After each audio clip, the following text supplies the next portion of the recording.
Hello दोस्तों, my YouTube channel A N math class में आपका स्वागत है। आज के क्लास में हम पढ़ने वाले हैं ज्योमेट्री क्या होता है, इसका हम सारा कंसेप्ट आपको बताने वाले हैं। अगर आपको ज्योमेट्री से डर लगता है तो आप निश्चिंत हो जाइए, आज आपका सारा डर खत्म होने वाला है। तो हम ज्योमेट्री का एक एक कंसेप्ट को अच्छे तरीके से पढ़ाएंगे और मेरा ये पूरा प्रयास होगा कि सारे दोस्तों को लेके चले। खास करके वो दोस्त जरूर इस वीडियो को देखें जो बिहार प्राथमिक शिक्षक का तैयारी कर रहे हैं। यहाँ से आपको 1 या 2 नंबर फिक्स रहेगा, इसलिए आप इसको अच्छे तरीके से देखिए और आपका बेसिक जो है क्लियर होने वाला है। पहले हम एक बार पूरा कंसेप्ट को समझाएंगे, उसके बाद हम क्वेश्चंस करेंगे। तो आइए अब हम शुरू करते हैं। यहाँ पर ज्यामिति, इसको हम इंग्लिश में कहते हैं ज्योमेट्री। यहाँ पर ज्यामिति शब्द का उत्पत्ति क्यों हुआ? यहाँ पर जया का मतलब होता है भूमि और मिति का मतलब होता है मापना, यानी भूमि को मापना। यही से ज्योमेट्री का उत्पत्ति हुआ है। तो इसमें हम किसी चीज को मापने के लिए हमको लाइन की आवश्यकता होती है, तो सारे चीज को हम अच्छे तरीके से समझने वाले हैं। यहाँ पर सबसे पहला आपको जानना है तल क्या होता है। तल, इसको हम इंग्लिश में कहते हैं प्लेन। इसका जो है एक आइडियल डिफिनेशन नहीं होता है, लेकिन अगर आप इसको समझना चाहते हैं तो इसको आप ऐसे बता सकते हैं, वैसी आकृति जिसमें लंबाई हो, चौड़ाई हो, लेकिन मोटाई ना हो, एक समान रूप से फैला होना चाहिए। जस्ट लाइक जैसे ये बोर्ड देख रहे हैं, एक तल का जो एक भाग है, पूरा तल को हम नहीं दिखा सकते हैं, यह एक तल का भाग है। जैसे आप देखिए ये जो है एक तल है, एक तल को दिखा रहा है, तो इसको हम कहते हैं तल। इसके बाद आता है बिंदु। बिंदु को हम इंग्लिश में कहते हैं पॉइंट। पॉइंट का एक आइडियल डिफिनेशन नहीं है, लेकिन हम ये कहते हैं किसी पेन या पेंसिल के नोक से जो डॉट बनता है उसको हम बिंदु कहते हैं। बिंदु यहाँ पर देखिए, इसका आइडियल डिफिनेशन इसलिए नहीं है क्योंकि ये पॉइंट है, इसको और छोटा करेंगे तो ये भी पॉइंट है, इसको पॉइंट, ये भी पॉइंट। यहाँ पर इसको हम जितना छोटा करते जाएंगे ये अपने आइडियल कंडीशन की ओर चला जाएगा। तो यहाँ पर इसको हम बोलते हैं पॉइंट। पॉइंट को कैपिटल लेटर से दिखाते हैं, अल्फाबेट के कोई भी लेटर होगा उससे हम दिखाते हैं, ये पॉइंट हो गया। इसके बाद आता है आपका किरण। किरण, इसको हम इंग्लिश में कहते हैं रे। रे क्या होता है?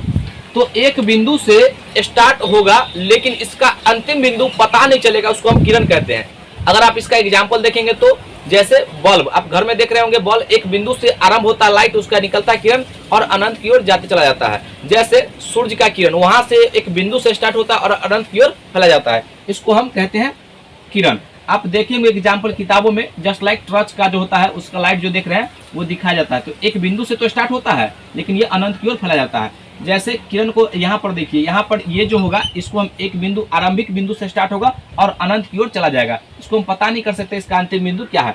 किरण को दिखाने के लिए हमें एक बिंदु की आवश्यकता होता है, ये बात आप ध्यान दीजिएगा।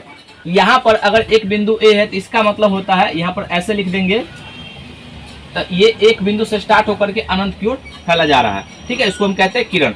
इसके बाद आता है रेखा, इसको बोलते हैं लाइन। लाइन क्या होता है? तो रेखा, दो बिंदुओं को मिलाने वाली रेखा और दोनों बिंदुओं को अनंत की ओर फैलाते हैं, उसको हम रेखा कहते हैं। यहाँ पर ये देखिए दो बिंदु को हम, ये ए है और ये बी है, और ये दोनों जो है अनंत की ओर फैल रहा है यहाँ पे। और रेखा को दिखाने के लिए हमें दो बिंदु की आवश्यकता होती है। यहाँ पर रेखा को इस तरीके से लिखाएंगे, ए बी, इस प्रकार से। इसका ये जो आप देख रहे होंगे इसका ऐसा सिंबल होगा, इसको हम रेखा, ये जो है लाइन, इसको इस रेखा कहते हैं। इस तरीके से दिखाएंगे। आइए अब हम समझते हैं रेखाखंड के बारे में। रेखाखंड, रेखाखंड, इसको हम इंग्लिश में कहते हैं लाइन सेगमेंट।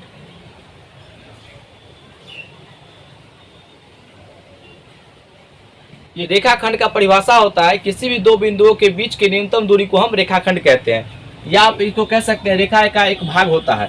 तो रेखाखंड देखिए ये है ए और बी, इसकी दूरी को हम नाप सकते हैं, इसको हम ऐसे लिखते हैं, ए और बी के ऊपर ऐसे।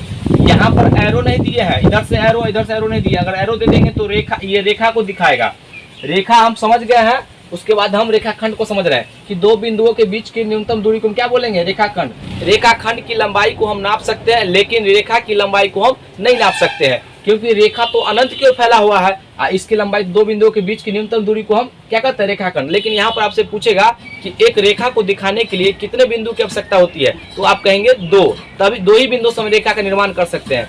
अगर आपसे पूछा जाएगा एक रेखाखंड को बनाने के लिए कितने बिंदु की आवश्यकता होती है, तो दो बिंदु का। ये बात आप याद रखेंगे। आइए अब हम समझते हैं कोनों के बारे में, कोन का निर्माण कैसे होता है। यहाँ पर इसमें एक जो रेखा फिक्स होगा इसको बोलते हैं प्रारंभिक रेखा, और इसके घड़ी के विपरीत दिशा या घड़ी की दिशा में जो एंगल बनता है, ये देखिए ये जो एंगल बना है इसी को हम बोलते हैं कोन, इसको कोन बोलते हैं। अब हम बाद में जानेंगे जो कोन ये ऋणात्मक होगा धनात्मक होगा कैसे होगा। पहले इस कोन का आप निर्माण समझ गए, इसको बोलते हैं कोन। यानी इसको अगर मान लीजिए यहाँ पर ए है, ये ओ है और ये बी है, इसको हम लिखेंगे माप कोन ए ओ बी बराबर जो इसका डिग्री में होगा, जितना भी होगा एंगल वो इसका थीटा हो जाएगा, ठीक है ना। इसको बोलेंगे इसका माप कितना डिग्री का है, तो वो हो जाएगा। ये कोन के बारे में। अब हम अगले कंसेप्ट पे चलते हैं। अब हम समझेंगे कोनों के युग्म के बारे में। युग्म का मतलब होता है जोड़ा, और कोन का मतलब जब दो कोन होगा तभी ना युग्म बनेगा। तो सबसे पहला इसमें आपको पढ़ना पूरक कोण। यहाँ पर पूरक कोण, इसका दो नाम और है, कोटिपूरक, कोटिपूरक कोण, और एक होता है लंबपूरक, लंबपूरक कोण। इंग्लिश में इसका एक ही नाम है, कंप्लीमेंट्री एंगल।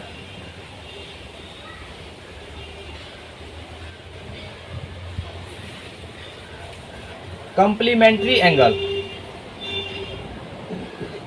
पहले हम इसका डिफिनेशन समझते हैं कि ये क्या होता है, पूरक कोण। पूरक कोण का डिफिनेशन होता है कि वैसा दो कोण जिसका योग अगर 90 डिग्री होगा तो हम कहेंगे एक दूसरे का यह पूरक कोण है।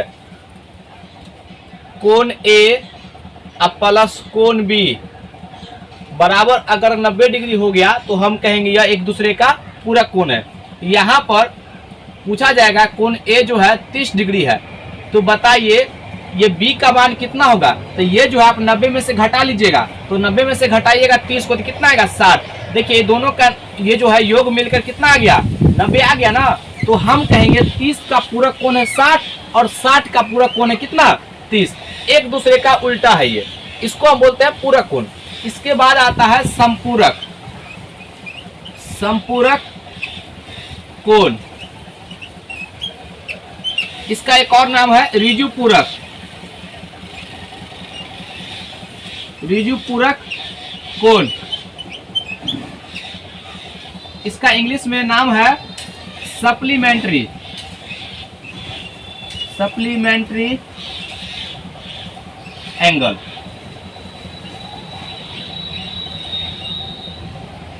इसका डिफिनेशन होता है कि वैसा दो कोण जिसका योग अगर 180 डिग्री होगा तो हम कहेंगे एक दूसरे का वह संपूरक कोण है। यहाँ पर कोण ए प्लस कोण बी, ये कितना हो जाएगा 180 डिग्री, ये डिग्री होगा। यहाँ पर क्या आ गया, संपूरक। संपूरक का मतलब होता है 180, यहाँ पर था पूरक, इसलिए कंफ्यूज नहीं होना है। यहाँ पर कोण ए बराबर 70 डिग्री दिया जाएगा और आपसे पूछा जाएगा ए का संपूरक क्या होता है, तो ये जो है ये 180 में से घटाइएगा तो कितना आएगा। यहाँ पर घटाने के बाद आप लिखिएगा यहाँ पे 110 डिग्री। देखिए दोनों को जोड़ने पे क्या 180 पूर रहा है ना, चेक कर रहे हैं, तो हम कहेंगे ये जो 70 का संपूरक 110 है और 110 का संपूरक 70 है। यहाँ पर आपसे पूछ लेगा सिंपल ऐसे एग्जाम्पल, कहेगा बताइए 125 डिग्री का संपूरक क्या होगा। तो आप क्या कीजिएगा 180 में से घटाइएगा, तो 180 में से हम यहाँ पे घटाते हैं तो कितना हो जाएगा, ये 5 5, ये हो जाएगा आपका 7, ये 5, यानी कि ये जो है आपको 55 डिग्री हो जाएगा। 125 का संपूरक क्या होगा, 55 डिग्री। यहाँ पर आपसे पूछा जाएगा बताइए 150 का संपूरक क्या होगा, तो 150 को 180 में से घटा लीजिए, कितना आ जाएगा 30। कहीं जोड़ने पर 180 पूरा है ना, पूरा, तो हम कहेंगे 150 का संपूरक 30 है और 30 का संपूरक 150 है। ऐसे प्रश्न बनते हैं। इसके बाद अब हम समझते हैं आसन्न कोण क्या होता है। यहाँ पर आसन्न कोण, आसन्न कोण,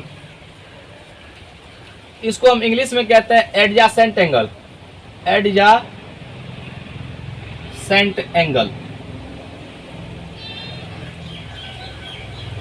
आसन्न कोण का डिफिनेशन होता है वैसा दो कोण जिसका शीर्ष बिंदु एक ही हो और दोनों कोणों का एक भुजा उभयनिष्ठ हो और दोनों कोणों के अलग भुजा उभयनिष्ठ भुजा के विपरीत दिशा में हो।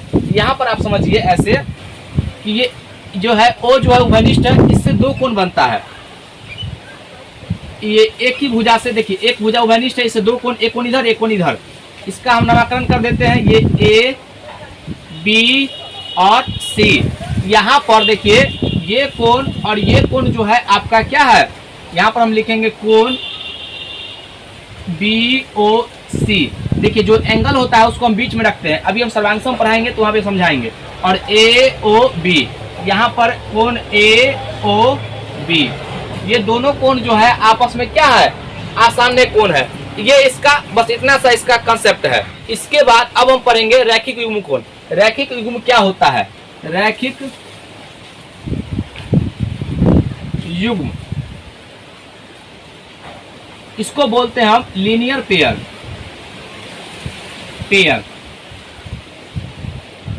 इसका डिफिनेशन होता है कि वैसा दो कोण जिसका योग 180 डिग्री होगा तो हम कहेंगे एक दूसरे का जो है वह रैखिक युग्म है।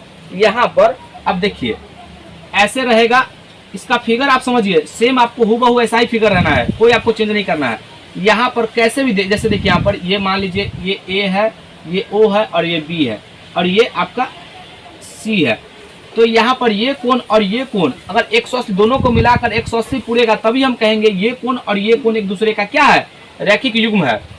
यहाँ पर आप ऐसे लिखेंगे कोण बी ओ सी कॉमा कोण ए ओ सी, दोनों को जोड़ने पर 180 पूरेगा तो हम कहेंगे यह एक दूसरे का क्या है, रैखिक युग्म है। यहाँ पर आपसे सवाल ऐसे ही पूछ सकता है, अगर यहाँ पर देखिए ऐसे भी सवाल पूछेगा कि ये इस प्रकार से दिया गया है, ये इधर उधर कर सकता है, ऐसे चेंज कर सकता है, लेकिन आपका जो कंसेप्ट है ये दोनों का योग जो है 180 पुराना होगा। यहाँ पर कह देगा आपसे कि देखिए ये x है और ये 2x है, बताइए x का मान ज्ञात कीजिए। तो ध्यान दीजिए यहाँ पर ये दोनों कोणों का यहाँ पर x ये सब डिग्री में दिया जाएगा, तो x अब प्लस 2x बराबर, देखिए दोनों को जोड़ने पर कितना मान आता है 180, यहाँ पर लिखेंगे हम 180 डिग्री, x और 2x तो कितना हो जाएगा 3x बराबर 180 डिग्री और 3 से काटेंगे 3 छक 18, x का मान कितना आ गया 60 डिग्री। यानी कि ये आप यहाँ पर रखिएगा तो ये 160 को यहाँ पर रखिएगा तो 60 दूना 120 डिग्री हो जाएगा और ये 60 डिग्री होगा। अब देखिए दोनों कोणों को जोड़ने पर क्या 180 डिग्री नहीं हो गया।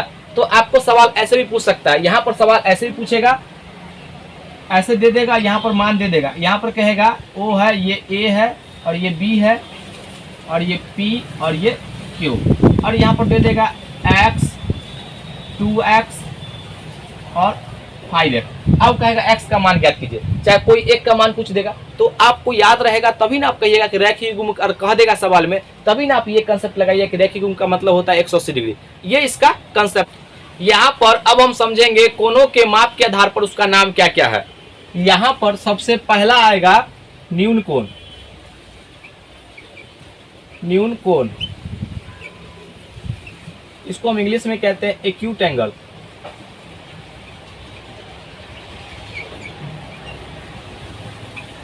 इसका डिफिनेशन होता है कि वह कोण जिसका माप 90 डिग्री से कम होगा उसको बोलते हैं हम न्यून कोण।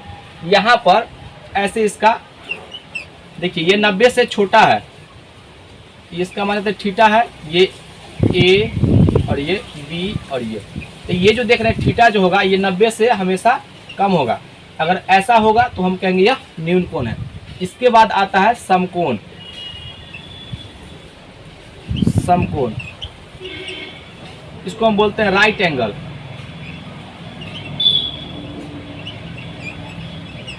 राइट एंगल इसका जो है इस प्रकार का आकृति बनता है, ये ए, ये बी और ये ओ। तो यहाँ पर जो देख रहे हैं 90 डिग्री बनता है, तो 90 डिग्री यानी कि वैसा कोण जिसका माप 90 डिग्री होगा हम कहेंगे वह समकोण है। या आप इसको यहाँ पर थीटा भी लिख सकते हैं, थीटा। तो थीटा बराबर 90 डिग्री हो जाएगा, तो हम यहाँ कहेंगे जब थीटा बराबर 90 डिग्री होगा तो हम कहेंगे यह समकोण है। इसके बाद आता है अधिक कोण, अधिक कोण।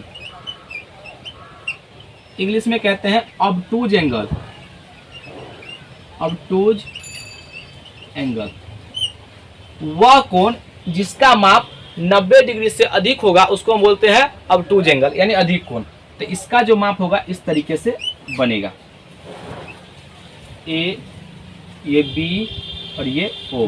तो ये देख रहे हैं थीटा है, तो यहाँ पर होगा 180 से तो छोटा होगा लेकिन 90 से बड़ा होगा। तो इसको हम लिखेंगे 90 डिग्री से ये थीटा बड़ा होगा लेकिन 180 से यह छोटा होगा। ऐसे कोण को हम कहते हैं अधिक कोण। अगला है रिजु कोण।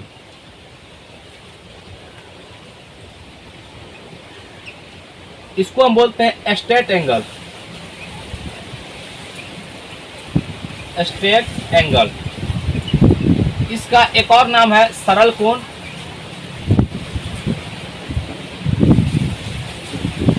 कहीं कहीं पर इसको हम रेखा कोण भी कहते हैं। इसका डिफिनेशन होता है कि एक सीधी रेखा पर बना कोणों का माप अगर 180 डिग्री होगा तो हम कहेंगे ऐसे कोण को रिजु कोण या सरल कोण। यहाँ पर ये ए है, ये बी है और ये ओ है। तो यहाँ पर जो एंगल बनेगा इसको हम बोलते हैं, ये देखिए थीटा मान लेते हैं, थीटा बराबर 180 डिग्री हो गया तो हम कहेंगे क्या, यह एक रिजु कोण है या सरल कोण है। आपको किताब में दिया जाएगा कि सरल कोण का माप कितना होता है, तो आप कहेंगे 180 डिग्री। इसके बाद आता है प्रतिवर्ती कोण, प्रतिवर्ती कोण या कोणयुक्त कोण, कोणयुक्त कोण।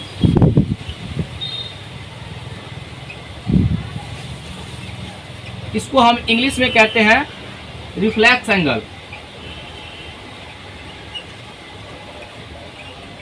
Reflex angle. इसको हम कहते हैं रिफ्लेक्स एंगल। ये क्या होता है, तो ये जो होता है 180 से बड़ा होता है लेकिन 360 से छोटा होता है। ऐसे कोण को हम कहते हैं कोणयुक्त कोण या प्रतिवर्ती कोण। यहाँ पर इसका जो होता है ऐसे बनेगा आकृति, देखिए 180 से बड़ा है लेकिन 360 से छोटा है। तो ये जो एंगल बनता है ना, इसी को बोलते हैं, ये जो थीटा वाला एंगल बनेगा इसको हम थीटा मानते हैं। और ये कहते हैं 180 से डिग्री से ये बड़ा होगा ये थीटा और 360 से छोटा होगा। ऐसे कोण को हम बोलते हैं कोणयुक्त कोण या प्रतिवर्ती कोण। इसके बाद आता है एक पूर्ण कोण। आपसे पूछा जाएगा पूर्ण कोण क्या होता है। पूर्ण कोण, इसको इंग्लिश में बोलते हैं complete angle, complete angle, angle. तो वह कोण जिसका माप 180 डिग्री होगा उसको कहते हैं कंप्लीट एंगल। यहाँ पर देखिए ये जो है, ये एक रेखा यहाँ से घूमते घूमते घूमते हुए अगर इसी रेखा पे आ गया तो बनेगा इस प्रकार का कोण। तो कहेंगे इसको थीटा बराबर 360 डिग्री हो गया तो हम कहेंगे यह एक कंप्लीट कोण हो गया, यानी कि पूर्ण कोण हो गया। आइए अब हम अगले कंसेप्ट पे चलते हैं। यहाँ पर आपसे पूछा जाएगा कि प्रतिच्छेदी रेखा क्या होता है। प्रतिच्छेदी रेखा, इसको बोलते हैं हम इंग्लिश में इंटरसेक्टिंग लाइन, इंटरसेक्टिंग लाइन। इसका डिफिनेशन होता है किसी तल में दो रेखाओं में एक बिंदु घनिष्ठ होगा तो उसको हम बोलते हैं इंटरसेक्टिंग लाइन। यहाँ पर ये एक रेखा ऐसे हो गया और दूसरा रेखा जो है ऐसे हो गया। देखिए किसी तल में है और दोनों रेखाओं में एक बिंदु पर ये काटता है, इसका नाम है O। ये A और ये B और ये C और ये D। तो देखिए दोनों रेखाओं में एक ही बिंदु घनिष्ठ है। याद रखिएगा आपसे पूछा जाएगा किसी तल में दो रेखा कितने बिंदु पर प्रतिच्छेद करेगा, तो एक बिंदु पर। ये याद रखिएगा, एक क्वेश्चन बन सकता है, एक बिंदु पर प्रतिच्छेद करेगा। यहाँ पर कितने कोण बनेंगे, तो यहाँ पर 4 कोण बनेंगे, 1 2 3 4। इसका देखिए ये कोण और ये कोण बनेगा, इसको बोलते हैं शीर्षा अभिमुख कोण, शीर्षा अभिमुख कोण, शीर्षा अभिमुख कोण, अभिमुख कोण। इंग्लिश में कहते हैं इसको vertical opposite angle, vertically opposite angle. यहाँ पर देखिए इसको बोलते हैं या सम्मुख कोण, इसको एक और नाम है, यहाँ पर आप इसको सम्मुख कोण भी कह सकते हो, सम्मुख कोण। देखिए ये कोण अगर 70 होगा तो ये भी कोण 70 होगा। हम एक एग्जांपल लेके बता रहे हैं, अगर ये 100 होगा तो ये भी 100 होगा। इसको बोलते हैं सम्मुख कोण या शीर्षाभिमुख कोण, यानी आमने सामने के कोण को क्या बोलेंगे, सम्मुख कोण।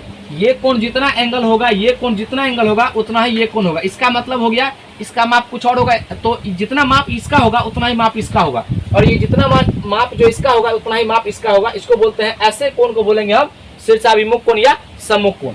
यहाँ पे दो लाइन जब काटेगा तो हम समझे यहाँ पर प्रतिच्छेदी रेखा क्या होता है, दूसरा क्या समझे शीर्षाभिमुख कोण क्या होता है। उसके बाद अब हम समझते हैं तिर्यक रेखा क्या होता है। यहाँ पर तिर्यक रेखा, इसको हम बोलते हैं ट्रांसवर्सल लाइन। इसका डिफिनेशन होता है कि दो या दो से अधिक रेखाओं को किसी तल में एक रेखा अलग अलग बिंदु पर काटेगा तो उस रेखा को हम कहते हैं तिर्यक रेखा या तिर्यक छेदी रेखा। यहाँ पर आप देखिए कैसे भी लाइन दिया जा सकता है, और इसको हम एक रेखा ऐसे काटेगा तो यहाँ पर इस जो कटेगा इसको हम बोलते हैं, इस लाइन को बोलते हैं तिर्यक रेखा या तिर्यक छेदी रेखा। कहीं कहीं पे लिखा रहेगा तिर्यक छेदी रेखा, इसको हम कहते हैं। तो इस प्रकार जब काटेगा तो यहाँ पर 8 एंगल बनेगा। यहाँ पर ये 8 एंगल बनेगा, ये 1 2 3 4 5 6 7 और 8, यहाँ पर 8 एंगल बनेगा, और इस एंगल का अलग अलग नाम है। तो अभी हम आपको समझाते हैं। अगला कॉन्सेप्ट है तिर्यक छेदी रेखा।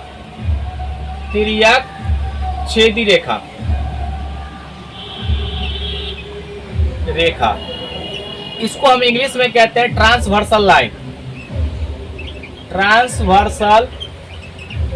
लाइन।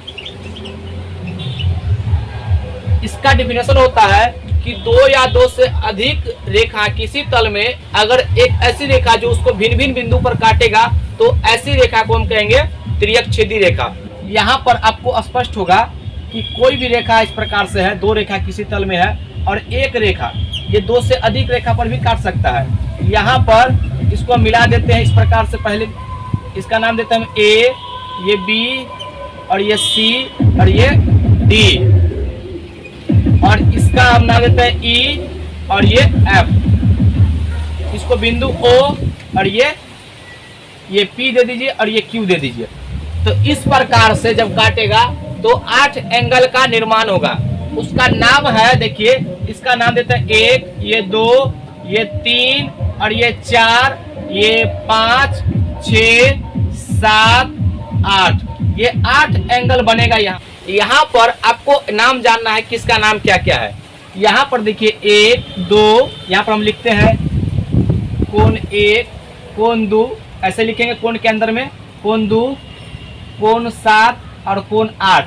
इसको बोलते हैं बाह्य कोण, बाहर वाला कोण, यानी कि बाह्य कोण। इसको बोलते हैं इंग्लिश में एक्सटीरियर एंगल।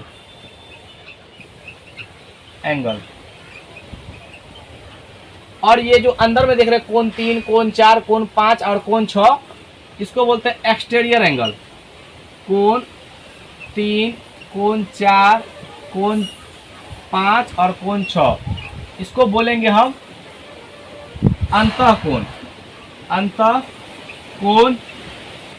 इंग्लिश में इसको बोलते हैं इंटीरियर एंगल।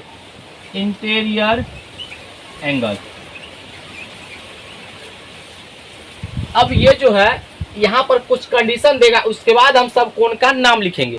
अगला कंसेप्ट है कि एक बिंदु से दो से अगर अधिक रेखा गुजरेगा तो ऐसे लाइन को हम बोलते हैं कंकरेंट लाइन।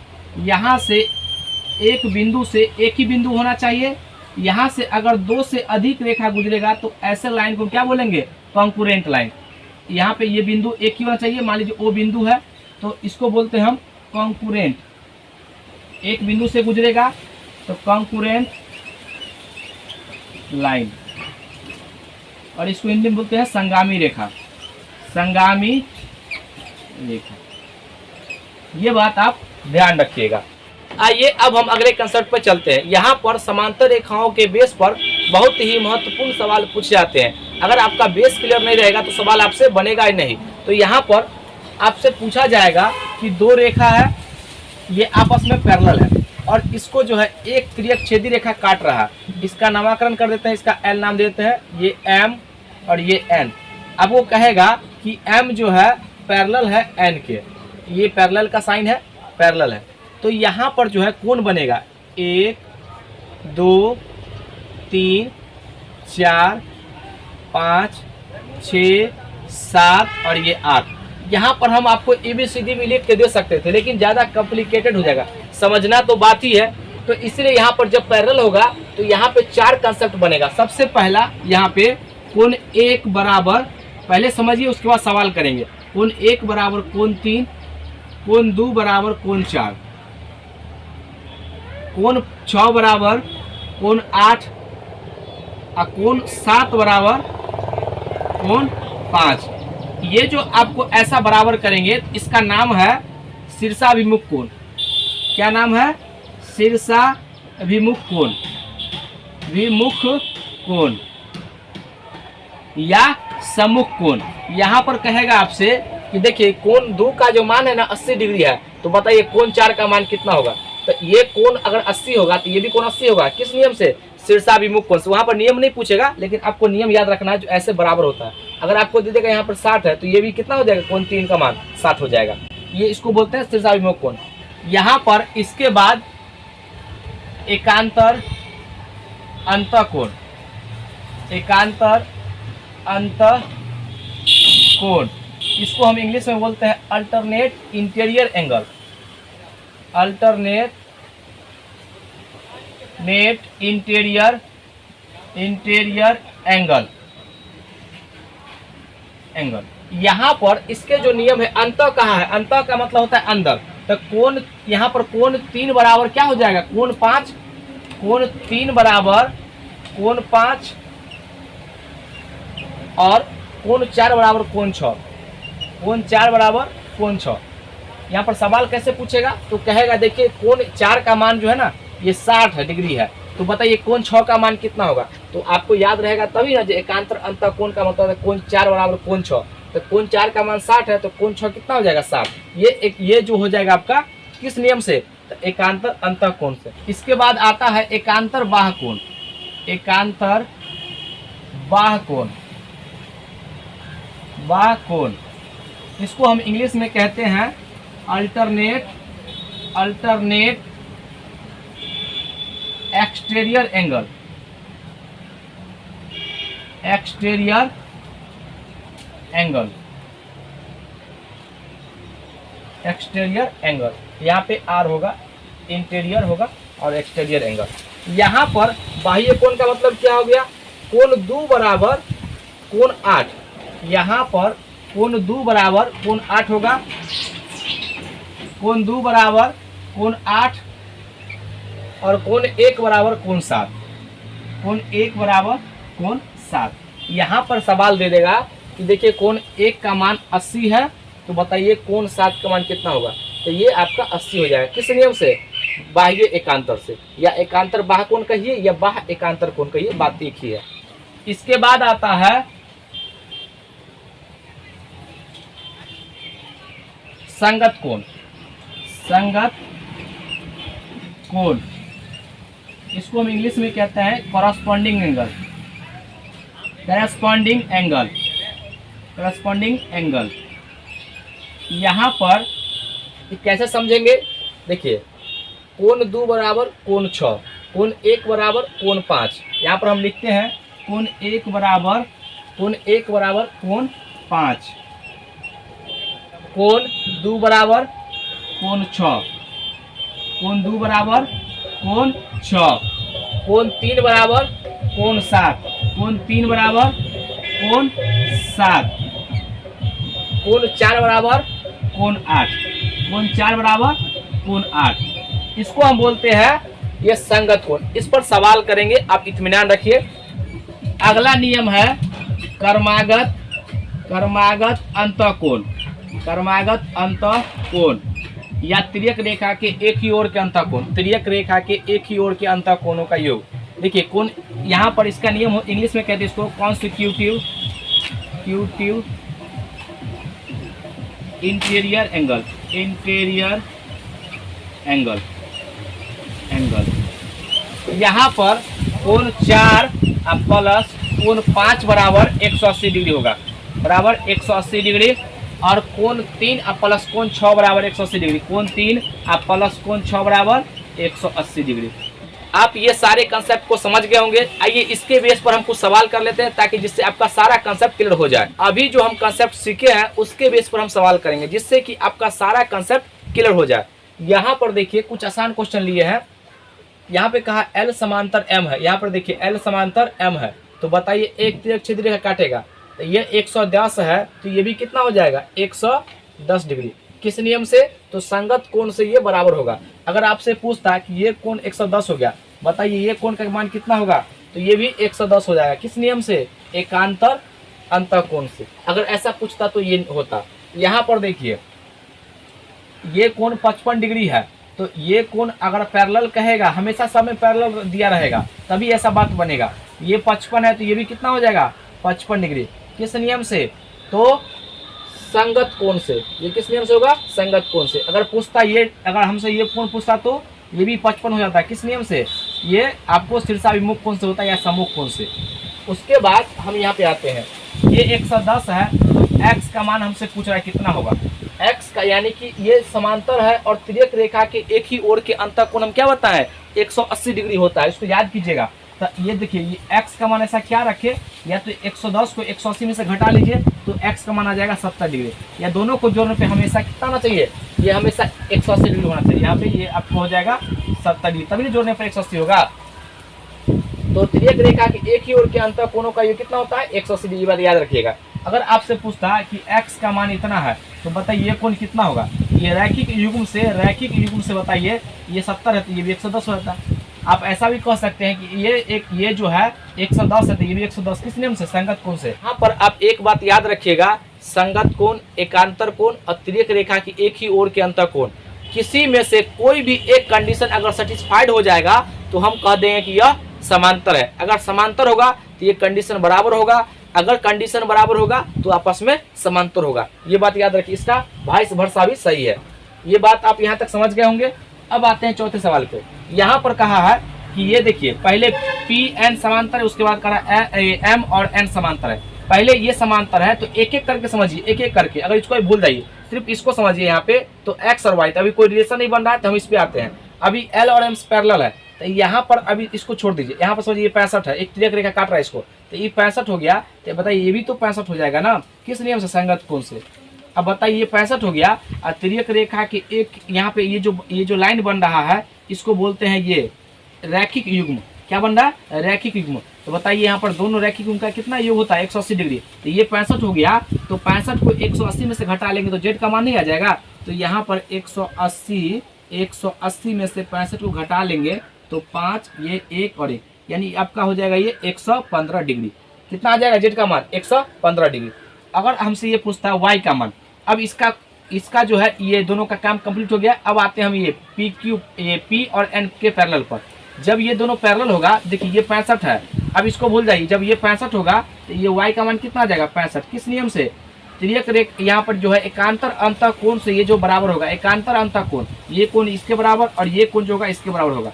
अब यहाँ पर देखिए अगर y का मान 65 है, y का मान 65 है। अब यहाँ पर देखिए फिर इस पे आ रहे हैं M और N पे पैरेलल है, तो y का मान 65 हो गया। तो अब x का मान कितना आ जाएगा? ये भी 65 आ जाएगा। ये क्या हो जाएगा? एकांतर अंतःकोण से। यहाँ पर आपको इसलिए कहा है कि दोनों पैरेलल और फिर ये दोनों पैरेलल। जब तक हम इसका मान नहीं, z का मान नहीं निकालेंगे, तब z का मान नहीं निकालेंगे और ये मान नहीं निकाले, तब तक हम इसका मान निकाल ही नहीं सकते। तो ये बात अब क्लियर हो गया होगा। अगला सवाल है 5वां नंबर। AB पैरेलल CE तथा CE पैरेलल DF हो तो कोण C और कोण D का मान ज्ञात करें। उसके बाद हमसे पूछा गया है क्या AB पैरेलल DF है। तो यहाँ पर सबसे पहले यहाँ पर देखिए कह रहा AB पैरेलल CE और कोण C का मान पूछा है, तो कह रहा AB पैरेलल CE। तो ये जो है इसके पैरेलल है, पैरेलल होगा तो ये कोण 45 है तो ये भी 45 होगा। किस नियम से? एकांतर अंतःकोण से 45। अब फिर कहा है कि CE parallel DF, CE parallel DF, तो ये आपका जो है 45 हो गया। तो बताइए जब पैरेलल होगा तो क्या ये कोण 45 नहीं होगा? किस नियम से? ये आपका हो गया यहाँ पर संगत कोण से, संगत कोण से ये 45 तो ये भी 45। आप इसको ऐसे भी निकाल सकते हैं, ये 45 हो गया तो एक ही रेखा पर बना कोण कितना होता है? 180 डिग्री। तब 45 घटाइएगा तो कितना हो जाएगा? ये आपका हो जाएगा 180 में से ये 135 डिग्री। अब बताइए हम बताए हुए हैं जब ये दोनों आपस में पैरेलल होगा तो ये दोनों का योग 180 डिग्री होगा। क्या हो रहा है कि नहीं हो रहा? या आप इसको ऐसे भी याद रखिएगा, क्रमागत अंतःकोण का ये जो दोनों एंगल का योग जो होता है 180 डिग्री होता है। तो बताइए जब ये एंगल और ये एंगल 45 मिल गया यानी कि ये एकांतर कोण से बराबर हो गया, इसका मतलब क्या हो गया? AB जो होगा DF के पैरेलल होगा। तो यहाँ पर जो होगा हाँ इसका उत्तर मिलेगा, और कोण C का मान 45 और कोण D का मान भी 45। अगला सवाल 6ठा नंबर, यहाँ पे कहा है कि LM पैरेलल है, L और M पैरेलल है और P और N जो है पैरेलल है। तो देखिए जब ये L और M पैरेलल होगा तो ये 60 है, तो दोनों कोणों का योग 180 डिग्री होता है। तो कितना हो जाएगा? ये 120 डिग्री। किस नियम से? एक रेखा के एक ही ओर के अंतर कोणों का योग 180 डिग्री होता है। तो ये कितना आ गया? 120। अब बताइए एक ही रेखा पर बना कोण 180 डिग्री होता है, तो ये 120 है तो कितना आ जाएगा? 60 डिग्री। C ये जो होगा आपका D का मान आ गया 120 डिग्री और C का मान आ गया 60 डिग्री। तो बताइए अब ये करा N और P जो है पैरेलल है तो ये 60 होगा, ये कितना हो जाएगा? ये भी 60 होगा। किस नियम से? ये एकांतर अंतःकोण से।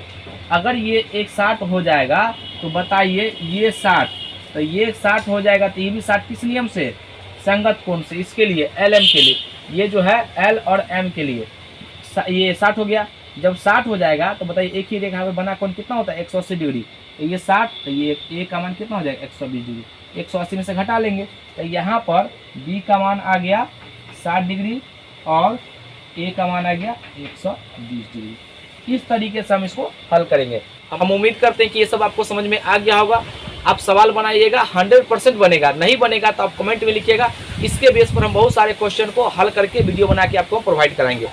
तो आइए अब हम अगले कंसेप्ट पे चलते हैं। आइए अब हम अगले अध्याय पे चलते हैं। अब हम पढ़ेंगे त्रिभुज और उसके गुण के बारे में, क्या होता है। आइए अब हम शुरू करते हैं। सबसे पहले हम एक त्रिभुज बनाते हैं, इसका नामकरण कर देते हैं A B C। यहाँ पर आपको त्रिभुज का डिफिनेशन आना चाहिए। त्रिभुज का डिफिनेशन है कि तीन भुजाओं से घिरी हुई बंद आकृति को हम त्रिभुज कहते हैं। त्रिभुज में तीन शीर्ष, तीन भुजा, तीन कोण होते हैं, A, B, C। इसको हम शीर्ष कहते हैं। इंग्लिश में वर्टेक्स,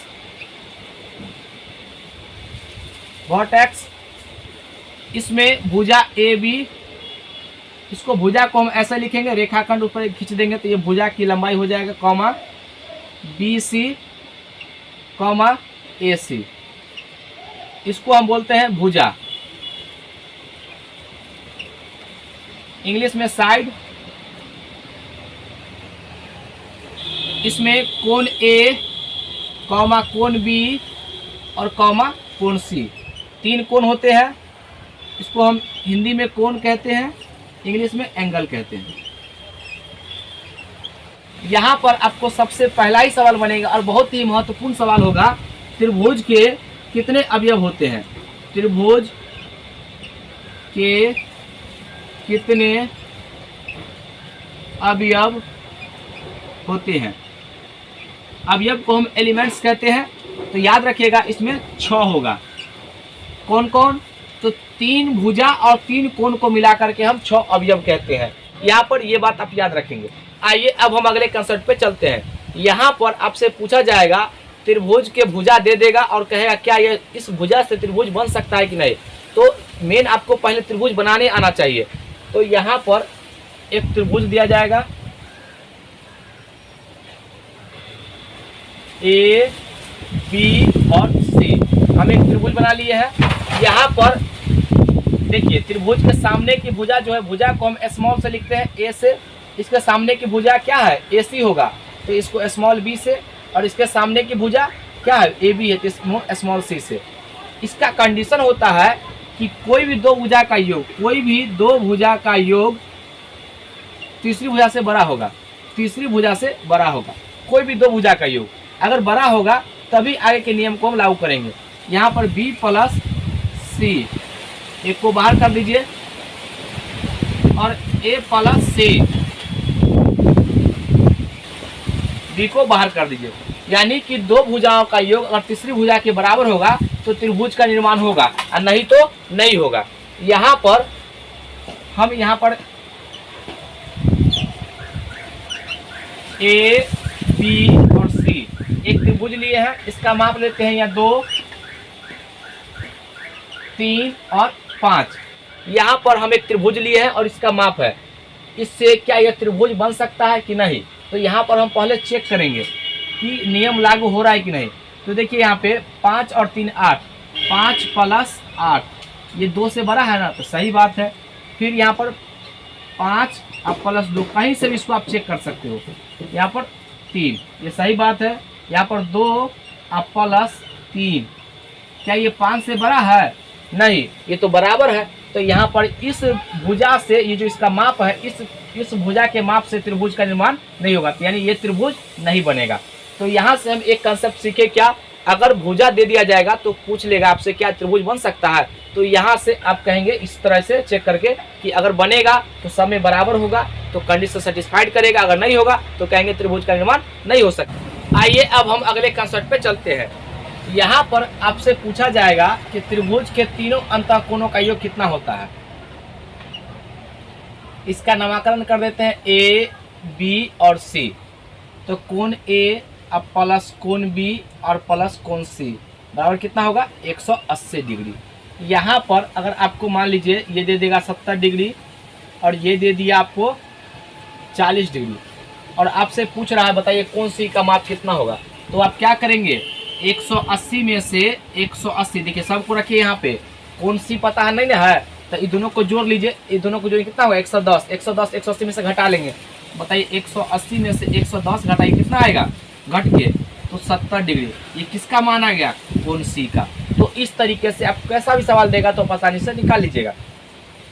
उसके बाद यहाँ पर एक अगला कंसेप्ट है, आपसे पूछा जाएगा कि देखिए ये त्रिभुज है, इसको जो है ना बिंदु यानी सी को जो है डी तक बढ़ाया गया है, यानी सी को डी तक बढ़ाया गया है। तो इस प्रकार ये जो कोण बनता है, ये जो कोण, इसको हम बोलते हैं बाह्य कोण। क्या बोलेंगे इसको? बाह्य कोण, बाह्य कोण या बाह्य कोण।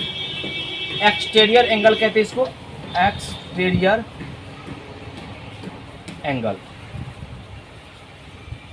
यहां पर इसका नियम होता है बाह्य कोण बराबर सुदूर अंतःकोणों का योग, यानी कि बाह्य कोण बराबर हो जाएगा आपका सुदूर अंतःकोणों का योग। इस पे सवाल 100% आएगा। या इसको बोलते हैं अंत अभिमुख कोण, अंत अभिमुख कोण। इस पर कैसे सवाल बनेगा? तो जब भी यहाँ पर क्या करेगा, दो ही एंगल देगा, ये दे देगा और ये दे देगा, कहेगा ये बाह्य कोण क्या होगा? तो बाह्य कोण जो होता है सुदूर, ठीक है, इसका मतलब होता है जो सु मतलब यानी कि जो दूर में हो, दूर में। देखिए ये दोनों में दूर, यही दोनों ना है, इससे दूर है ना, तो यानी कि ये दोनों कोणों के योग के बराबर होगा बाह्य कोण। दोनों को जोड़ेंगे कितना आएगा? 110। ये आपका उत्तर हो जाएगा। इसके बेस पर अगर सवाल बनेगा तो कैसे दूसरा सवाल बनेगा, यहाँ पर ये ए बी सी और ये बिंदु डी तक इसको बढ़ाया गया है। यहाँ पर ये जो है ये कोण का माप दिया गया है 110 डिग्री और ये दिया हुआ आपका 55 डिग्री। हमसे पूछ रहा है कि x का मान ज्ञात कीजिए। तो यहाँ पर अब आपको ये बाह्य कोण बराबर फॉर्मूला याद करना पड़ेगा। तो यानी अंत अभिमुख कोणों के योग के बराबर होता है। तो 110 डिग्री बराबर 55 डिग्री प्लस यहाँ पे x डिग्री। इसको इधर ले आएंगे तो x बराबर हो जाएगा 110 माइनस 55। इसको इधर ले आए हैं तो कितना हो गया? ये आपका हो जाएगा 55 डिग्री। तो ये आपका हो गया कितना? ये 55 डिग्री। आराम से इसको निकाल सकते हैं। आइए अब हम अगले कंसेप्ट पे चलते हैं। यहाँ पर अब हम सीखेंगे त्रिभुज को कितने भागों में बांटा गया है।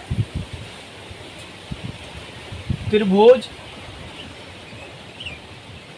का वर्गीकरण। त्रिभुज को दो भागों में बांटा गया है, एक भुजा के आधार पर और एक कोण के आधार पर।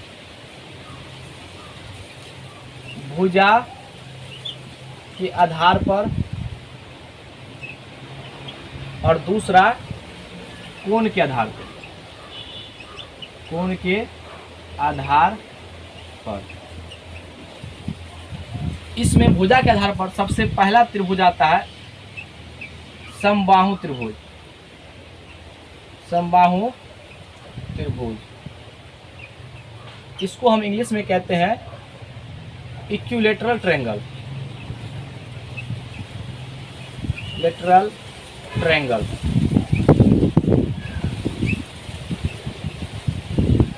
समबाहु त्रिभुज, इसमें आपको सभी भुजा जो है बराबर होगा, ए बी और सी सभी भुजा आपस में बराबर होंगे और प्रत्येक कोण जो होगा 60 डिग्री का होगा। प्रत्येक कोण आपका 60 डिग्री का होगा। दूसरा समद्विबाहु त्रिभुज। समद्विबाहु त्रिभुज, इसमें दो भुजा बराबर होते हैं, इसको बोलते हैं आइसोसेलेस ट्रायंगल। ट्रायंगल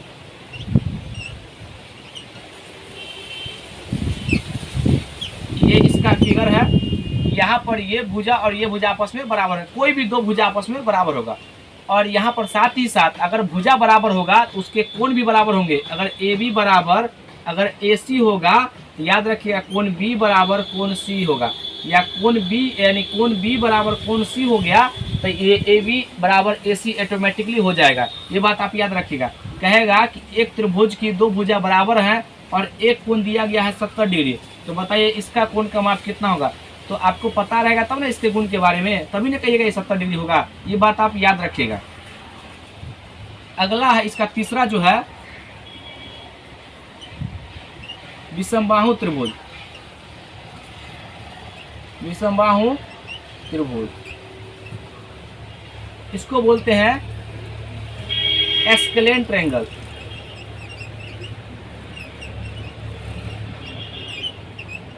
इसमें जो है कोई भी भुजा आपस में बराबर नहीं होगा।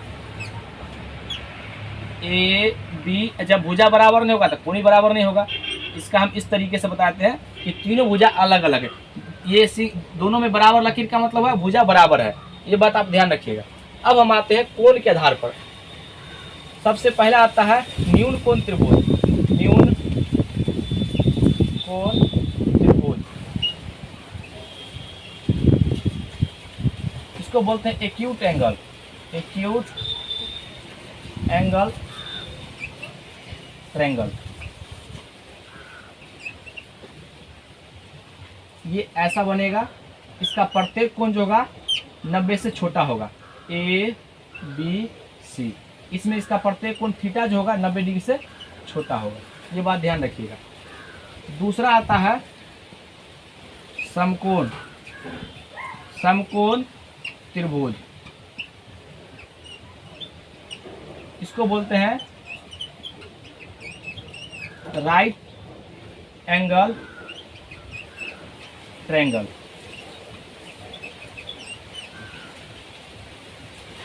ये इसका फिगर इस प्रकार से बनेगा। यहाँ पर इसका एक कोण 90 डिग्री होगा, ये कोण जो होगा इसका 90 डिग्री, ए बी और सी। तो यहाँ पर हम थीटा बराबर लिख देते हैं कितना 90 डिग्री। यहाँ पे कोण कितना, कोण बी बराबर हो गया आपका 90 डिग्री, यानी ये जो 90 है यहाँ पर थीटा रहेगा तो थीटा बराबर 90 डिग्री, आप याद रखिएगा। अब हम तीसरे त्रिभुज पर चलते हैं, इसको बोलते हैं अधिक कोण त्रिभुज। अधिक कोण त्रिभुज, इंग्लिश में कहते हैं इसको ऑब्टूज एंगल ट्रायंगल। यहाँ पर इसका जो है चित्र इस प्रकार से बनेगा, यानी कि अगर हम इसका नामकरण कर दें ए बी सी और ये मान लीजिए एंगल थीटा है, तो थीटा जो होगा 90 से बड़ा होगा, 90 से ये थीटा बड़ा होगा लेकिन 180 से छोटा होगा। ये पहले आपका जो है ये बेसिक कॉन्सेप्ट है, आपको ये बात जानना है। आपसे पूछा जाएगा एक त्रिभुज में अधिक से अधिक कितने न्यून कोण होंगे, तो 3। दूसरा सवाल बनेगा एक त्रिभुज में कितने समकोण त्रिभुज बनेंगे, तो 1। तीसरा सवाल बनेगा एक त्रिभुज में अधिक से अधिक कितने अधिक कोण बनेंगे, तो 1 होगा। ये बात आप याद रखिएगा। यहाँ पर आपको समकोण त्रिभुज का कुछ नियम है, उसको समझते हैं। यहाँ पर सबसे पहले हम एक समकोण त्रिभुज बनाते हैं, ए बी सी, इसका नामकरण कर दिए हैं। ये जो आपका होगा ये 90 डिग्री होगा। ये समकोण त्रिभुज में ही नियम लागू होगा। समकोण त्रिभुज में सबसे बड़ी भुजा को हम कर्ण कहते हैं, इसको इंग्लिश में नाम है हाइपोटेनस कर्ण। इसको हम एच से लिखते हैं, पहला लेटर से। इसको बोलते हैं आधार, इंग्लिश में बेस, इसका पहला लेटर बी से लिखते हैं इसको आधार को। और इसको बोलते हैं लंब,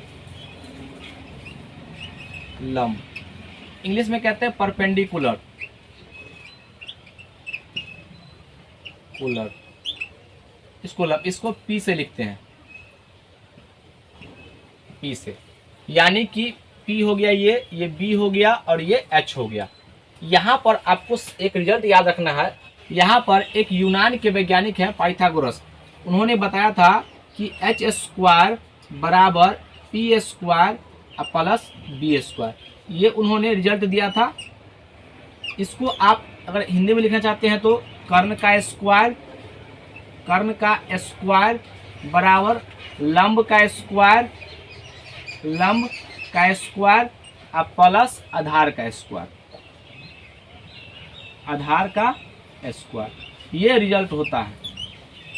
यहाँ पर इसके बेस पर सवाल आपसे पूछा जाएगा कि ये एक समकोण त्रिभुज बनाया गया है, ये x पता नहीं कितना मीटर का है, ये 12 मीटर का है और ये 13 मीटर का है, तो बताइए x का मान क्या आएगा। तो अगर आपको समकोण त्रिभुज कहेगा तो ये रिजल्ट आपको याद रखना पड़ेगा, एच स्क्वायर बराबर P square plus B square. तो देखिए यहाँ पर लंब का स्क्वायर, तो लंब कितना x है, x का स्क्वायर प्लस ये 12 मीटर का स्क्वायर बराबर 13 मीटर का स्क्वायर, कर्ण का स्क्वायर। तो यहाँ पर x का स्क्वायर प्लस 12 का स्क्वायर 144 मीटर स्क्वायर बराबर 13 का स्क्वायर 169 मीटर स्क्वायर। ये जो है उधर घट जाएगा, x स्क्वायर बराबर 169 metre square minus 144 metre square. यहाँ पर x स्क्वायर बराबर घटेगा 169 में से 144, तो कितना आ जाएगा 25 मीटर स्क्वायर। स्क्वायर हटेगा तो रूट चढ़ेगा, तो x बराबर 25 मीटर स्क्वायर। देखिए 25 का वर्गमूल 5 और मीटर स्क्वायर है तो एगो आएगा m, तो यानी कि x का मान कितना आ गया 5 मीटर। इस तरीके से हम निकालेंगे। यहाँ पर आपको 3 में से कोई भी 2 का मान देगा और तीसरा का मान आपसे पूछ लेगा, तो इस तरीके से आप निकाल। आइए अब हम अगले कंसेप्ट पे चलते हैं। यहाँ पर आपसे एक सवाल पूछा जाएगा, आपको एक त्रिभुज दिया जाएगा ए बी और सी, इसके सामने की भुजा स्मॉल ए, इसके सामने की भुजा स्मॉल बी और इसके सामने की भुजा स्मॉल सी। यहाँ पर हम मान लेते हैं, कि सी जो है सबसे बड़ी भुजा है, सी को हम मान लेते हैं यहाँ पर माना सी सबसे बड़ी भुजा है, बड़ी भुजा। यहाँ पर आपको अगर एंगल देख के पूछेगा कि कौन सा त्रिभुज है तो आप आसानी से बता सकते हैं, लेकिन भुजा का माप दे करके आपसे पूछे कि यह कौन सा त्रिभुज है एंगल में, तो कैसे बताएंगे। यहाँ पर देखिए इसका कंसेप्ट कहता है कि सबसे बड़ी भुजा का वर्ग और 2 अन्य भुजाओं के वर्ग, यानी कि ये देखिए सबसे बड़ी भुजा सी है, तो यहाँ पर सबसे छोटी भुजा बी और सी है, तो ए का स्क्वायर प्लस बी का स्क्वायर। अगर ये दोनों सी के स्क्वायर से बड़ा हो जाएगा, ये त्रिभुज जो होगा न्यून कोण त्रिभुज होगा, न्यून कोण त्रिभुज, ये न्यून कोण त्रिभुज होगा। यहाँ पर अगर ऐसा पूछा जाए कि ए स्क्वायर प्लस बी स्क्वायर अगर बराबर हो गया सी स्क्वायर के, ये कैसा त्रिभुज बनेगा? इसको ये जो त्रिभुज बनेगा समकोण त्रिभुज बनेगा, समकोण त्रिभुज। और यहाँ पर ए स्क्वायर प्लस बी स्क्वायर अगर सी स्क्वायर से छोटा हो गया तो यहाँ पर अधिक कोण त्रिभुज बनेगा। ये बहुत ही इम्पोर्टेंट है, इसको याद कर लीजिए, अधिक कोण त्रिभुज, अधिक कोण त्रिभुज बनेगा। आइए अब हम अगले कंसेप्ट पे चलते हैं। यहाँ पर अगला कंसेप्ट है माध्यिका के बारे में। ये माध्यिका क्या होता है? माध्यिका, इसको हम इंग्लिश में कहते हैं मीडियन।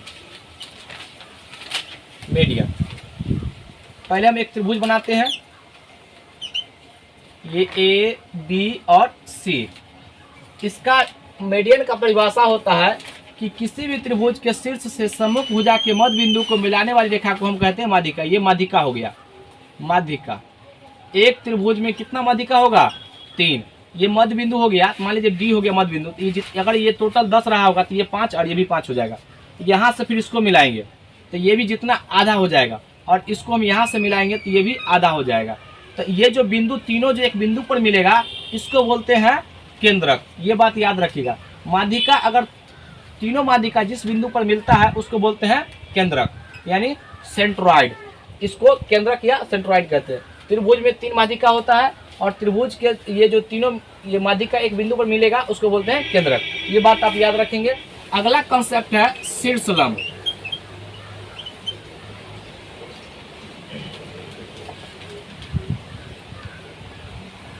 अगला है शीर्षलंब,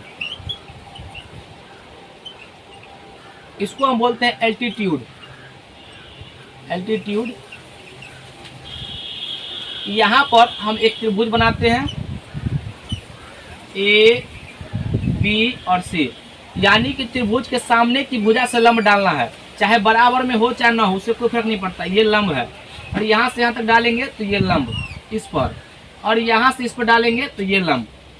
तीनों लंब जो है शीर्ष, अगर त्रिभुज की तीनों शीर्ष लंब जिस बिंदु पर मिलता है उसको बोलते हैं हम ऑर्थोसेंटर, यानी कि लंब केंद्र बोलते हैं उसको, लंब केंद्र, इंग्लिश में ऑर्थोसेंटर। ये ओ से लिखते हैं। ये तीनों शीर्ष लंब जिस बिंदु पर मिलेगा उसको बोलते हैं लंब केंद्र, और त्रिभुज में 3 शीर्ष लंब होते हैं। ये बात आप याद रखिएगा। इतना बात आपको जानना है त्रिभुज के गुण के बारे में। आइए अब हम अगले अध्याय पे चलते हैं। अब हम समझेंगे सर्वांगसम क्या होता है, सर्वांगसम के बेस पर कैसे कैसे सवाल बनेंगे। सारे सवाल को हम हल करेंगे और सारे कंसेप्ट को अच्छे तरीके से हम सिखाने वाले हैं। तो आइए शुरू करते हैं। सर्वांगसम, इसको इंग्लिश में कहते हैं कॉन्ग्रुएंट। यहां पर सर्वांगसम का परिभाषा होता है कि वैसी दो आकृति जिसकी आकार और माप बराबर होगा तो हम उन दोनों को कहेंगे सर्वांगसम है गणित के भाषा में। यहाँ पर ये एंगल है ये 30 डिग्री का, और सेम इसी का फोटोकॉपी, ऐसे समझिए, ये भी है 30 डिग्री का, इसका आकार भी वही है, माप भी वही है, तो हम इसको कहेंगे आपस में सर्वांगसम है। सर्वांगसम का सिंबल कैसा होता है? इस तरीके से। ये सर्वांगसम का चिन्ह है। सर्वांगसम का चिन्ह, इसको हम ऐसे दिखाते हैं, ऐसे रहेगा तो हम समझेंगे सर्वांगसम है। यहाँ पर एक रेखाखंड लेते हैं, ये 5 मीटर का है, और एक और हम रेखाखंड लेते हैं, ये भी 5 मीटर का है। दोनों का आकार और माप यानी कि मोटाई सब बराबर है, तो हम कहेंगे ये दोनों जो है आपस में क्या है? सर्वांगसम। और सर्वांगसम के लिए ऐसा चिन्ह का हम प्रयोग करेंगे। यहाँ पर 2 त्रिभुज ए बी और सी, दूसरा त्रिभुज डी ई और एफ, अगर दोनों का आकार और माप बराबर होगा तो हम कहेंगे ये दोनों त्रिभुज कैसा है? आपस में सर्वांगसम है। यहाँ पर हम समझेंगे सर्वांगसम के बारे में। आइए अब हम समझते हैं त्रिभुज के सर्वांगसम होने के लिए क्या शर्त है। सबसे पहला शर्त है एस एस एस, इसको हम बोलते हैं भुजा, भुजा, भुजा। यहां पर अगर कोई भी दो त्रिभुज है ए, बी और सी, दूसरा त्रिभुज डी, ई और एफ, अगर इसका माप 5 मीटर है तो इसका माप भी 5 मीटर होना चाहिए। अगर ये 7 मीटर है तो ये भी 7 मीटर होना चाहिए। अगर ये 4 मीटर है तो ये भी 4 मीटर होना चाहिए। अगर इस प्रकार से है, सभी भुजा का माप इक्वल है, तो हम कहेंगे कि ये त्रिभुज जो है आपस में सर्वांगसम है। तो सर्वांगसम के लिए ऐसे चिन्ह का प्रयोग करेंगे, ये सर्वांगसम हो गया। या आपको कह देगा कि ये त्रिभुज जो है ना सर्वांगसम, माप नहीं देगा, कहेगा सिर्फ ये त्रिभुज सर्वांगसम है, तो आपको समझ जाना होगा कि इसके संगत भुजा बराबर होंगे। यहाँ पर अगर मान लीजिए यहाँ पर कह देगा कि दो त्रिभुज आपस में सर्वांगसम है, ये ए, बी और सी, यहाँ पर एक आ जाएगा आपका डी, ई और एफ, ये आपस में सर्वांगसम है, ऐसे कह देगा सर्वांगसम है। तो याद रखिएगा प्रत्येक भुजा जो है इसके रेखाखंड की लंबाई जो है सब बराबर होगा, यानी संगत, ये इसके संगत, ये वाला इसके और ये वाला इसके बराबर हो जाएगा। इसके बाद आता है दूसरा एस ए एस, इसमें हम लिख रहे हैं एस ए एस, तो आपको एस ए लिखना है, ये नहीं कि आपको ए को बाहर कर देना है, एस ए एस लिखना है। इसको बोलते हैं साइड एंगल साइड, या आप हिंदी में लिखेंगे तो भुजा कोण भुजा, इस प्रकार से इसको लिखेंगे। यहां पर अगर कोई भी दो त्रिभुज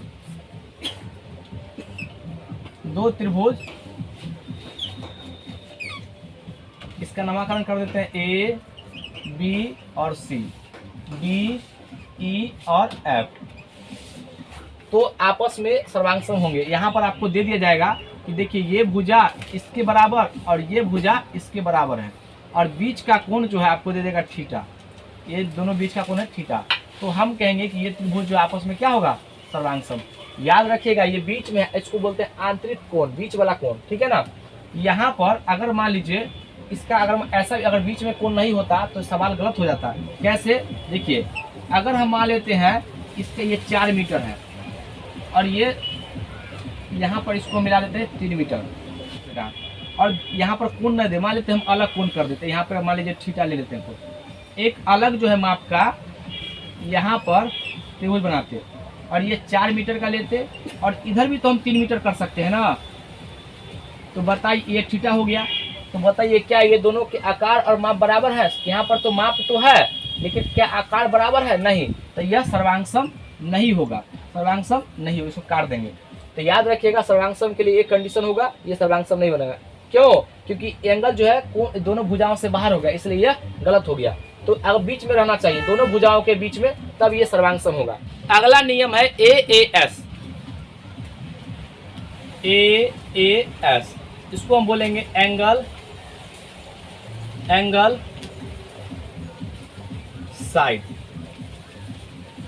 एंगल को बोलते हैं कोण कोण भुजा, कोण कोण भुजा। यहां पर अगर कोई दो त्रिभुज दिया जाएगा ए, बी और सी,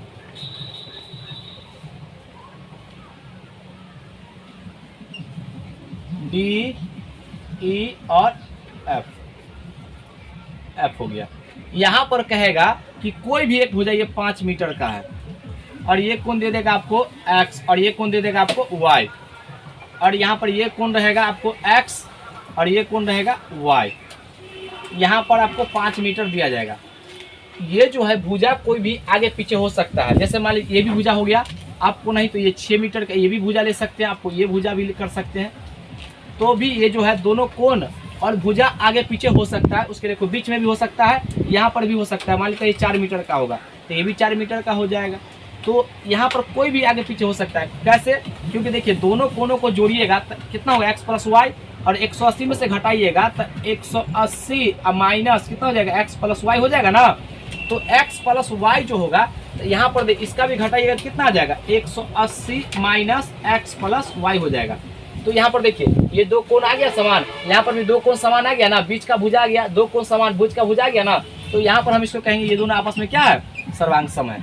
जब सर्वांगसम हो जाएगा तो आप कोई भी कंडीशन को सेटिस्फाइड कर सकते हैं, ये बात आप ध्यान रखिएगा।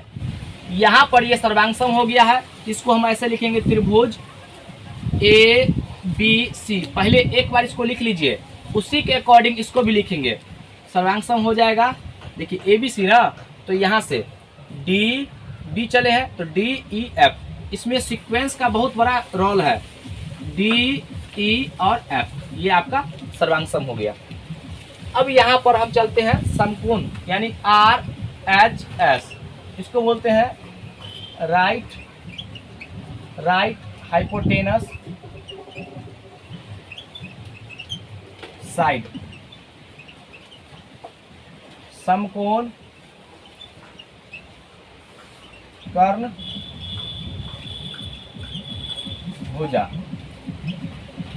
यानी कि दो हम समकोण त्रिभुज बनाते हैं। यहाँ पे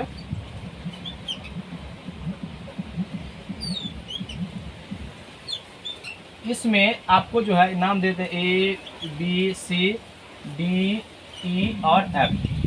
यहाँ पर ये 90 डिग्री रहेगा, एक 90 डिग्री रहेगा, और इसमें जो है ये कर्ण जो होगा, ये कर्ण इसके बराबर होना चाहिए। बाकी बात कोई भी एक भुजा इसी के अकॉर्डिंग, अगर एक भुजा ये लेंगे तो एक भुजा ये लेंगे, अगर या एक भुजा ये रहेगा तो ये भुजा ये रहेगा। अगर कोई भी एक भुजा यानी कोई भी एक भुजा और कर्ण दोनों का फिक्स होना चाहिए और एक एंगल जो है फिक्स होना चाहिए, तो हम कहेंगे ये दोनों आपस में क्या है, सर्वांगसम है। अगर एक बार आप इस त्रिभुज को सर्वांगसम लिखेंगे, कैसे लिखेंगे, ABC, देखिए ABC सर्वांगसम हो गया त्रिभुज किसके, DEF। यहाँ पर ये इसलिए लिखे हैं कि देखिए यहाँ पर इसको बराबर कैसे करेंगे, देखिए तो AB, यहाँ पर AB बराबर हो जाए किसके, DE के, फिर ये जो BC होगा बराबर BCEF के, और यानी कि ये क्या, देखिए एक बार इसको, एक बार इससे, उसके बाद फिर इससे, फिर एक बार इससे, एक बार इससे और एक बार इससे। यहाँ पर हम कहेंगे AC बराबर होगा किसके, DF के। ये आपस में क्या होंगे, सभी भुजा इक्वल होगा। इस तरीके से हम सर्वांगसम लिखते हैं। इसमें जो है हम इस तरीके से सीक्वेंस लिखते हैं, शायद लगता है पीछे हम नहीं बताएं, लेकिन अभी आप समझ लीजिए इसको जो है सीक्वेंस लिखने का तरीका। अगर आप इसको उल्टा पलटी लिख देंगे ना तो बराबर ही नहीं होगा। जैसे देखिए अगर हम बताते हैं आपको, थोड़ा सा अगर गलत आप लिखना चाहते हैं तो इसको ऐसे लिखेंगे, त्रिभुज, अगर आप मान लीजिए आप कहिएगा ABC सर्वांगसम हो गया किसके, ऐसे चलना मन आपका है, त्रिभुज DF और E के। तो देखिए यहाँ पर AB बराबर DF और BC बराबर FE और AC बराबर कितना हो जाएगा, DE। ऐसे लेना है, ये इसके तो ये वाला इसके, फिर ये इसके, फिर ये इसके, उसके बाद ये। यहाँ पर आप देखिए ये कर्ण इसका क्या है, कर्ण जो है AC है ना, देखिए इसका AC ये तो DE के बराबर हो गया, क्या D कर्ण है नहीं ना, तो हम कहेंगे ये ऐसा नहीं लेंगे। एक बार हम जिस सीक्वेंस में इसको लिखेंगे उसी अकॉर्डिंग इसको चलाएंगे, ठीक है ना। तो इस तरीके से आप याद रखिएगा। आइए अब हम इसके बेस पर सवाल करते हैं। यहाँ पर हम कुछ सवाल लिए जिससे कि आपको सारा कंसेप्ट क्लियर हो जाएगा। यहाँ पर ये जो है किसी न किसी नियम से ये सर्वांगसम है, तो किस नियम से सर्वांगसम है अब इसको हम हल करेंगे। सबसे पहले देखिए यहाँ पे पहला, ये किस नियम से होगा, तो हम पढ़े हैं दो भुजा और एक कोण, यानी कि दो भुजा और एक कोण। तो यहाँ पर देखिए ये कोण है, नहीं पता है, तो ये दोनों के कोण को इसमें से घटा लेंगे, तो ये जो कोण आएगा, ये जो कोण आएगा और ये कोण आएगा, दोनों बराबर हो जाएगा, और ये भुजा और ये भुजा इसके अकॉर्डिंग, ये भुजा इसके अकॉर्डिंग। तो आखिर में किससे सर्वांगसम हो गया, तो ये आपस में तो सर्वांगसम हो गया, लेकिन किससे, तो हम कहेंगे SAS से ये सर्वांगसम है।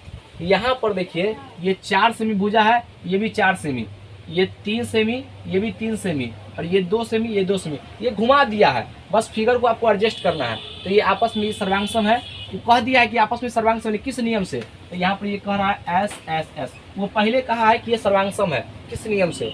अब हम तीसरे नंबर पे आते हैं। यहाँ पर देखिए ये दोनों में कहा है कि आपस में यह सर्वांगसम है, तो एक भुजा दिया गया है और ये सर्वांगसम मतलब ये कि 90 डिग्री है, ये भी 90 डिग्री है, और कर्म तो जानते हैं इसका बराबर होता है दोनों का, तभी ये सर्वांगसम होगा। तो हम कहेंगे, जो पहले से कह दिया सर्वांग सम, तो कर्ण बराबर होगा, ये किस नियम से बराबर होगा, तो आर एच और एस से यह सर्वांग सम होगा। आप ये बात समझ गए होंगे। आज का वीडियो कैसा लगा? अगर वीडियो अच्छा लगे तो इसको लाइक कीजिए, सब्सक्राइब कीजिए और शेयर करना ना भूलें। साथ ही साथ कमेंट जरूर कीजिए। आज के लिए यहीं तक। जय हिंद, जय भारत।